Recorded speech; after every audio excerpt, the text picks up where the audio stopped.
When the bath was finished, they brought the repast to the princess, which was a pair of partridges and then a dozen eggs with sugar and cinnamon. Afterwards, she lay down in her bed to sleep. The widow went to her chamber with the other ladies, except for two who slept in the chamber. When they were all asleep, Player de Mavida got up from the bed, and she led Trnt from the box in her nightshirt, and made him take off all his clothing quietly, so that no one would hear him, and Trnt's heart, hands, and feet were trembling. "What's this?" said Player de Movida. "There's not a man in the world who is valiant with weapons, but who isn't afraid when he's with women. In battle, there's not a man alive you're afraid of, and here you tremble at the sight of one lone maiden. Don't worry, I'll be with you the whole time. I won't leave your side.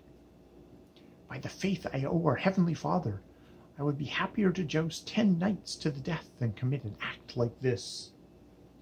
The maiden took him by the hand, and he followed her, trembling, and said, "Maiden, all my fear is really shame, because of the extreme goodwill that I desire for my lady. I would much rather go back than continue on when I think that Her Majesty knows nothing about any of this. When she sees what's happening, she will be completely frightened, and I would rather die than offend Her Majesty." Player de Mavida was very angry with Trnt's words, and she said, "Oh, you faint-hearted knight, does a maiden frighten you so much that you're afraid to go near her? Oh, unlucky captain, do you have so little courage that you dare say such words to me? Pluck up your courage. When the emperor comes, what story will you invent to tell him? I'll have you discovered, and God and the whole world will know that you have spoken ill, and let me remind you that this time you'll lose your honor and your fame. Do what I tell you, and I'll give you a secure life, and have you wearing the crown of the Greek Empire, because the time has come when I can tell you that only one thing goes. I can only tell you only one thing, to go quickly and take these steps that will lead you to the princess." Seeing the frankness in Player de Mavida's words, Trnt said, "Let's go on without delay, I beg you, and let me see that glorified body. And since there's no light, I'll see her only with the eyes of the imagination." I've used great ingenuity to bring you here," said Player de Mavida, "so conduct yourself in a proper way." And she let go of his hand. Trnt discovered that Player de Mavida had left him, and he did not know where she was because there was no light in the room. She made him wait half an hour, barefoot, and in his shirt sleeves. He called to her as softly as he could, but she heard him perfectly well, but did not answer. When Player de Mavida saw that she had made him grow quite cold, she had pity on him, and going up to him, she said, "That's the way people who aren't in love are punished. How could you imagine that any lady or maiden of high or low station wouldn't want to be loved? Anyone who can go in by honest or secret roads, by night or by day, through a window or a door or a roof, is thought of highly. I wouldn't be unhappy if Hippotlas would do it to me, and I wouldn't be upset if he would take me by the hair and drag me through the room with my consent or without it, and make me be quiet, and I would let him do anything he wanted. I would rather know that he's a man. In other things you should know, honor, love, and serve her. But when you're alone in a room with her, there's no time to be polite." "In faith, maiden," said Trnt, "you've pointed out my defects to me better than any confessor could, no matter how great a teacher of theology he might be. Take me to my lady's bed quickly, I beg you." Player de Mavida took him there, and made him lie down beside the princess. The head of the bed did not touch the wall, and when Trnt was lying down, the maiden told him to be still and not to move until she said so. Then she stood at the end of the bed, and she put her head between Trnt's and the princess's, facing the princess. Because the sleeves of her blouse bothered her, she rolled them up, and taking Trnt's hand, she placed it on the princess's breasts, and he touched her nipples, and her belly, and below. The princess awoke and said, "My heaven! What a bother you are! Can't you let me sleep?" Player de Mavida, with her head on the pillow, said, "Oh, you're a very difficult lady to take. You've just come out of the bath, and your skin is so smooth and nice. that it makes me feel good just to touch it. Touch all you like, said the princess, but don't put your hands so far down. Go back to sleep, said Placer de Mavia, and let me touch this body that's mine, because I'm here in Trnt's place. Oh, Trnt, you traitor! Where are you? If you had your hand where I have mine, wouldn't you be unhappy? Trnt had his hand on the princess's belly, and Placer de Mavia had her hand on Trnt's head, and when she saw that the princess was asleep, she loosened her grip, and then Trnt touched at will, and when she was about to wake up, the girl squeezed Trnt's head, and he stopped.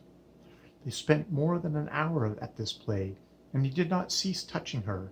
When Placer de Mavia saw that she was deep in sleep, she removed her hand completely from Trnt, and he carefully tried to accomplish his desire. But the princess began to wake up, and half asleep she said, "But what are you doing, you wretched girl? Can't you let me sleep? Have you gone mad, trying to do what's against your nature?" It was not long until she knew that it was more than a woman, and she refused to surrender to him, and began to cry out. Placer de Mavia covered her mouth and whispered in her ear so that none of the other girls would hear her. "Hush, my lady, you don't want to be dishonored. I'm terribly afraid that the Empress will hear you. Be quiet. This is your knight who is ready to die for you." "Oh, you wicked girl," said the princess. "You had no fear of me or shame of the world. Without my consent, you put me in a very bad situation and defamed me." "What's done is done, my lady," said Placer de Mavia. "It seems to me that being quiet is the only solution for you and me. It's the safest thing, and what's best in this case." Trnt softly pleaded with her as well as he could. She found herself in a difficult situation because love was conquering her on one hand and fear on the other, but since fear was stronger than love, she decided to be still and said nothing. When the princess first screamed, Widow Repose heard her, and she was fully aware that the cause of that scream had been Placer de Mavia, and that Trnt must be with her.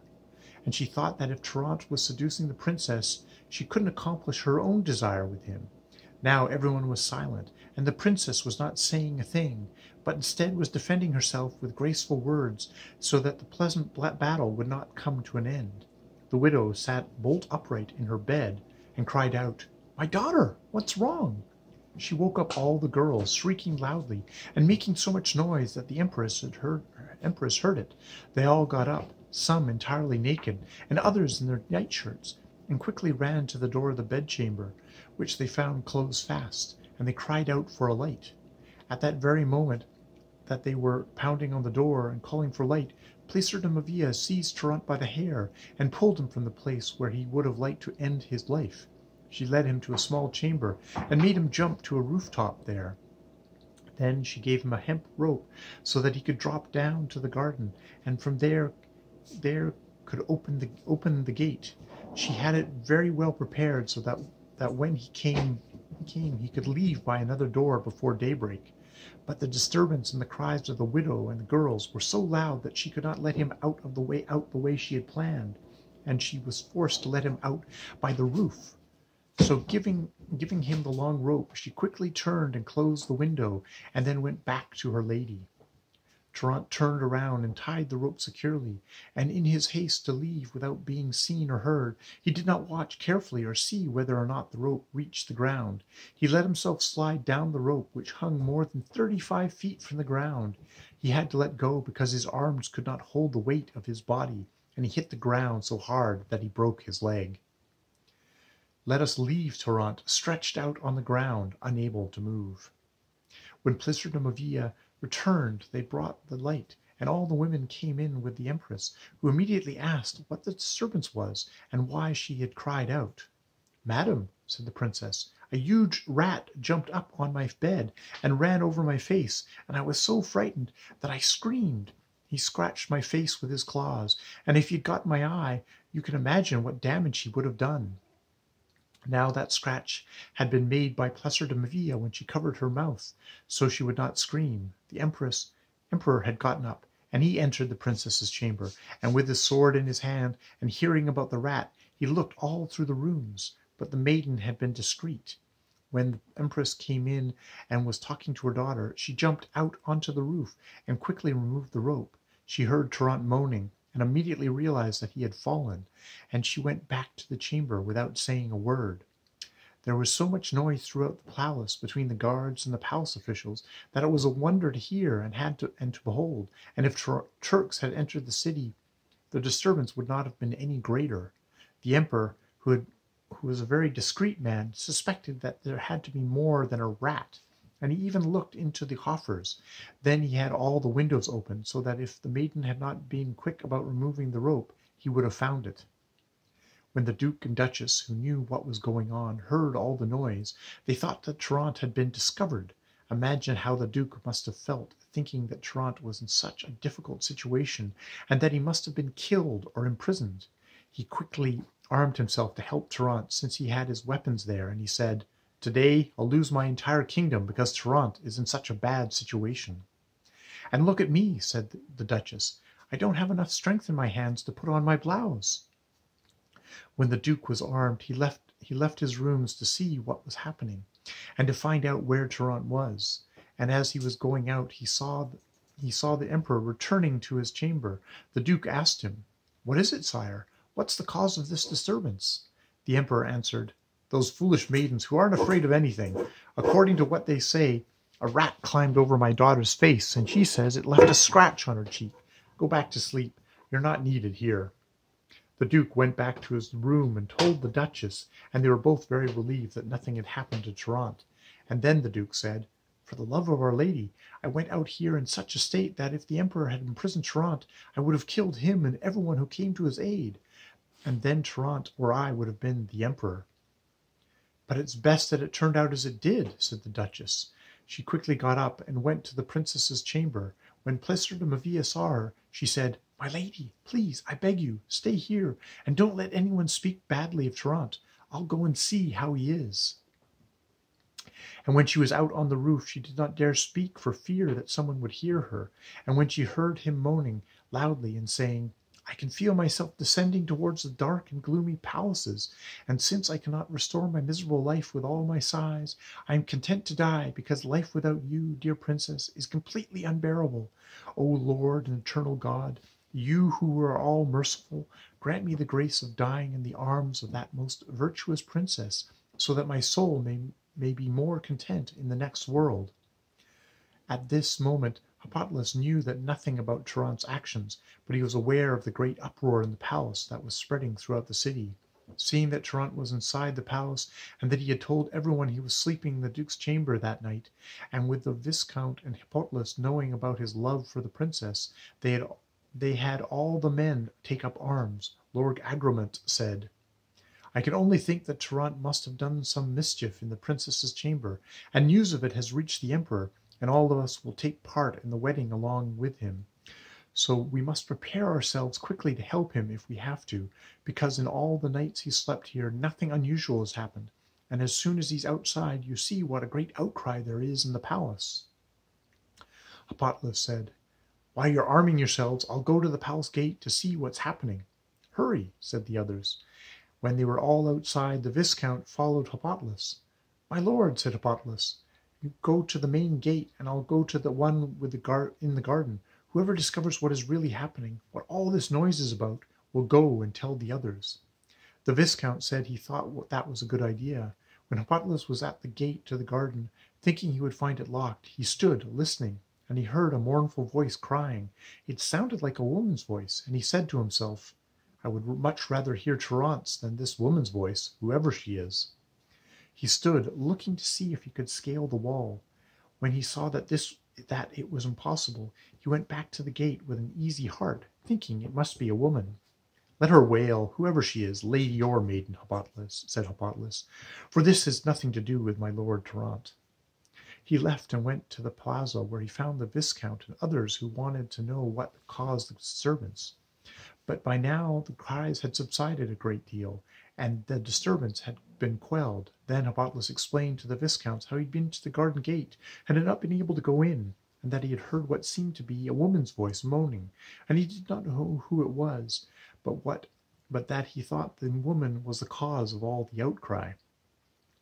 If it please you, let's go there," said the Viscount, "and if she is a lady or a maiden who needs help, Let's give it to her, if we can, because it's our obligation under the laws of chivalry.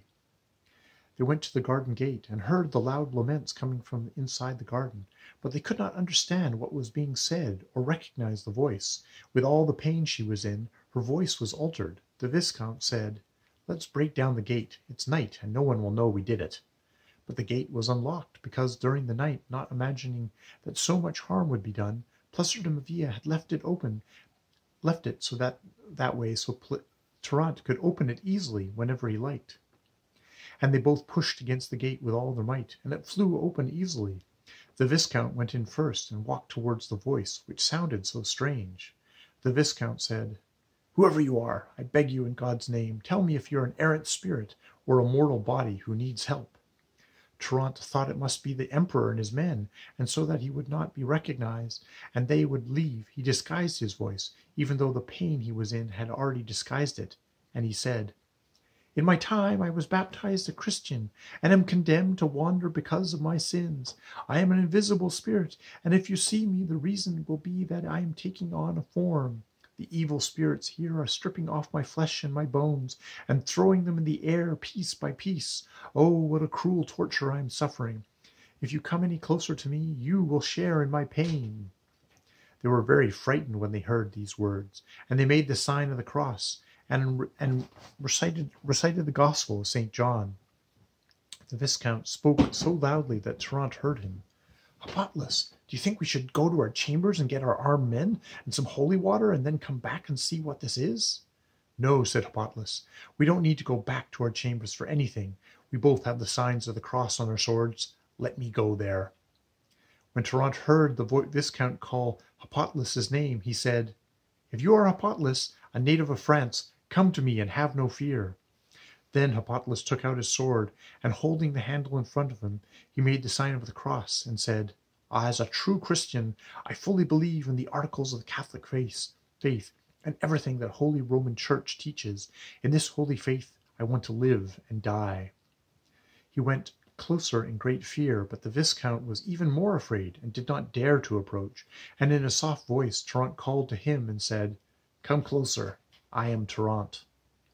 At that he became even more frightened, and was ready to go back. Trnt saw this, and raising his voice he said, "Oh, what a cowardly knight you are!" Hippolytus recognized him when he spoke, and ran up to him and said, "Oh, my lord, is it you? What misfortune has brought you here?"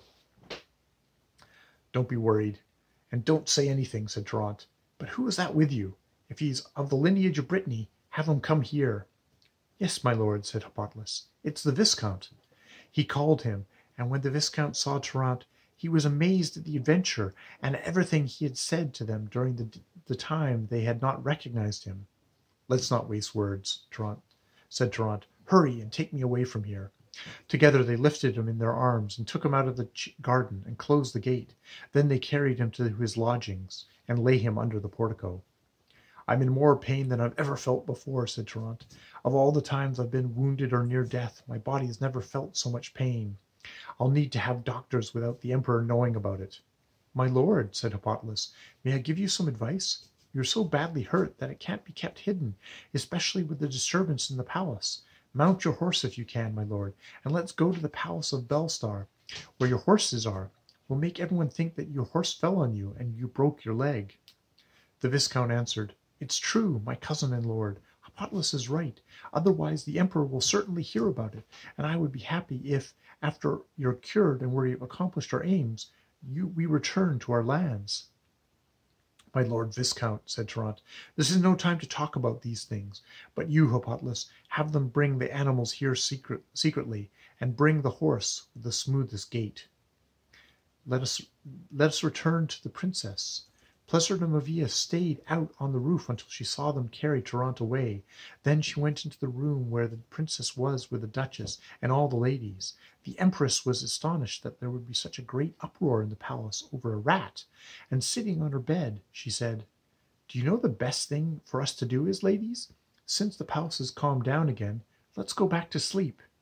The princess called Plesser de Mavia and whispered to her, asking where Trnt was. "My lady, he's gone," said Plesser de Mavia. "He's in great pain."